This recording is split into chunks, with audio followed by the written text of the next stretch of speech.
नमस्ते बच्चों, आज हम एक बहुत ही प्यारी सी कविता पढ़ेंगे। समय बहुत ही मूल्यवान है, मतलब time is very very important, यानी वेरी वैल्यूएबल टाइम।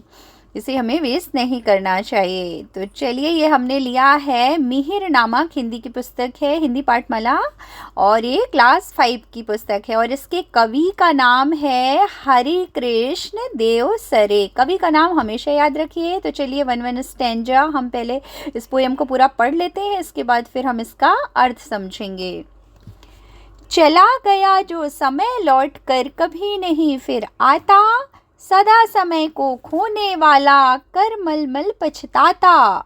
जिसने इसे न माना उसको इसने भी ठुकराया, लाख यत्न करने पर भी हाथ न उसके आया।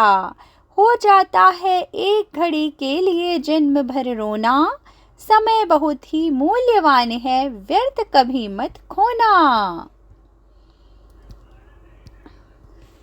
धन खो जाता श्रम करने से फिर मनुष्य है पाता, स्वास्थ्य बिगड़ जाने पर उपचारों से है बन जाता। विद्या खो जाती फिर भी पढ़ने से है आ जाती, लेकिन खो जाने से मिलती नहीं समय की थाती। जीवन भर भटको छानो दुनिया का कोना कोना, समय बहुत ही मूल्यवान है व्यर्थ कभी मत खोना। रहती थी बापू की कटी में हरदम घड़ी लटकती, उन्हें एक क्षण की बर्बादी थी अत्यधिक खटकती। बच्चों तुम भी उसी भांति पल पल से लाभ उठाओ, व्यर्थ न जाए कभी एक क्षण ऐसा नियम बनाओ। गांठ बांध लो नहीं पड़ेगा कभी तुम्हें दुख ढोना, समय बहुत ही मूल्यवान है व्यर्थ कभी मत खोना। हरे कृष्ण देव सरे ने समय की वैल्यू के ऊपर कितनी सुंदर कविता लिखी है। तो चलिए, ये कविता तो हमने पढ़ ली है, अब इसका भावार्थ यानी कि इसका मीनिंग हम समझते हैं कि समय की वैल्यू को किस तरह से इस कविता में दर्शाया गया है। चला गया जो समय लौट कर कभी नहीं फिर आता, यानी जो सदा समय को खोने वाला कर मल कर पछताता। मतलब जो समय चला गया है, ने पास्ट हो गया, बीत गया है हमारा समय, वो कभी भी वापस हमें नहीं मिल सकता है। इसलिए और सदा समय को खोने वाला कर मल कर पछताता, इसका अर्थ यह है कि जो समय को खो देता है, यानी कि उसको फालतू व्यर्थ में समय नष्ट कर देता है, वो कर मल कर मतलब होता है हाथ, हैंड, ऐसे आपस में रगड़ते हैं ना, उसे कहते हैं कर मल कर पछताना, ने रिग्रेट फील करना, बहुत ही पछतावा होना कि मैंने ऐसा क्यों किया। जिसने इसे न माना उसको इसने भी ठुकराया, लाख यत्न करने पर भी हाथ न उसके आया। मतलब जिसने समय की को ठुकरा दिया, मतलब उसकी कदर नहीं करी, उसकी इम्पोर्टेंस को नहीं समझा, उसकी रिस्पेक्ट नहीं की टाइम की, तो लाख यत्न करने पर, यत्न यानी कोशिश करना, प्रयास करना, एफर्ट करना, तो बहुत लाख कोशिश करने के बाद भी समय वापस हाथ नहीं आता, जो समय बीत गया है। फिर हो जाता है एक घड़ी के लिए जन्म भर रोना, समय बहुत ही मूल्यवान है व्यर्थ कभी मत खोना।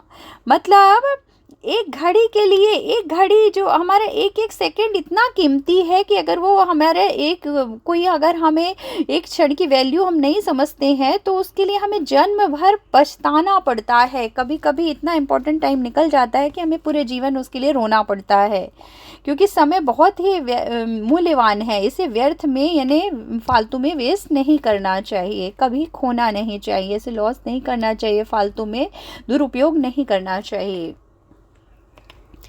धन खो जाता श्रम करने से फिर मनुष्य है पाता, स्वास्थ्य बिगड़ जाने पर उपचार से है बन जाता। विद्या खो जाती फिर भी पढ़ने से आ जाती, लेकिन खो जाने से मिलती नहीं समय की थाती। मतलब कि धन अगर खो गया है, धन दौलत पैसा रुपया, तो श्रम यानी मेहनत करने से मनुष्य फिर से उसे प्राप्त कर सकता है। स्वास्थ्य यानी कि हेल्थ अगर खराब हो गई है, बिगड़ गई है, तो उपचार यानी कि ट्रीटमेंट से उसे फिर से हेल्दी हो सकता है आदमी। विद्या खो गई है, मतलब हमारा पढ़ाई लिखाई दिमाग विद्या ये सब हमारा भूल गया है हमें, तो हम फिर से उसे पढ़ के स्टडी करके हम फिर से उसे गेन कर सकते हैं, अर्जित कर सकते हैं। लेकिन खो जाने से मिलती नहीं समय की थाती। थाती यानी कि बहुत खजाना यानी ट्रेजर। जो समय का दौलत है वो जीवन भर भटको छानो दुनिया का कोना कोना। मतलब कि हम पूरे जिंदगी भर अगर भटकते रहें और पूरी दुनिया में हम कोना कोना एक एक कॉर्नर को छान डाले ढूंढ डालें, लेकिन हमें जो खोया हुआ समय का खजाना है वो हमें वापस नहीं मिलता। समय बहुत ही मूल्यवान है, बहुत ही इम्पोर्टेंट है, इसे व्यर्थ में कभी भी मत वेस्ट करो, कभी मत खोना, मतलब लॉस नहीं करना है, व्यर्थ में उसका दुरुपयोग नहीं करना है। रहती थी बापू की कटी में हरदम घड़ी लटकती, उन्हें एक क्षण की बर्बादी थी अत्यधिक खटकती।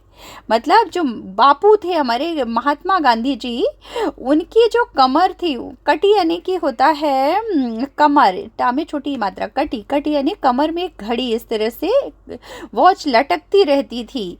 उन्हें एक क्षण यानी एक सेकंड भी वेस्ट करना, उसकी बर्बादी के लिए अत्यधिक खटकना यानी बुरा लगता था। अगर एक सेकंड भी उनका मिसयूज हो जाता था तो उन्हें वो बहुत ही बुरा लगता था। बच्चों तुम भी उसी भांति पल पल से लाभ उठाओ, व्यर्थ न जाए कभी एक क्षण ऐसा नियम बनाओ। मतलब कवि कह रहे हैं कि बच्चों तुम भी जैसे बापू जो एक एक पल का हिसाब रखते थे, घड़ी इसीलिए बांध के रखते थे, उसी तरह तुम भी एक एक पल का लाभ उठाओ, एक एक सेकंड को यूज करो, सही उसका एडवांटेज लो, और व्यर्थ यानी वेस्ट कभी भी एक क्षण यानी एक सेकंड भी वेस्ट ना जाने दो। ऐसा हमको रूल रेगुलेशन अपना नियम बनाना होगा। गांठ बांध लो नहीं पड़ेगा कभी तुम्हें दुख ढोना, समय बहुत ही मूल्यवान है व्यर्थ कभी मत खोना।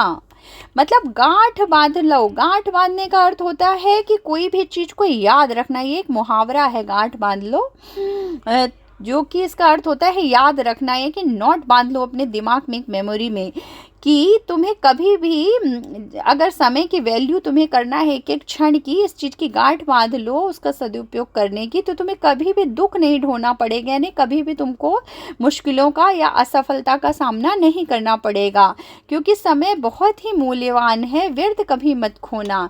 इस बात के लिए तुम्हें गांठ बांध लो कि समय बहुत ही मूल्यवान है, इसे हमें इसका दुरुपयोग नहीं करना है, हमेशा समय का सदुपयोग करेंगे तभी हम जीवन में सफलता प्राप्त कर सकते हैं। तो ये कविता का भावार्थ यानी कि उसका अर्थ था। हरि कृष्ण देव सरे, इन कवि का नाम जरूर याद रखिए, बहुत ही सुंदर कविता है, समय बहुत ही मूल्यवान है।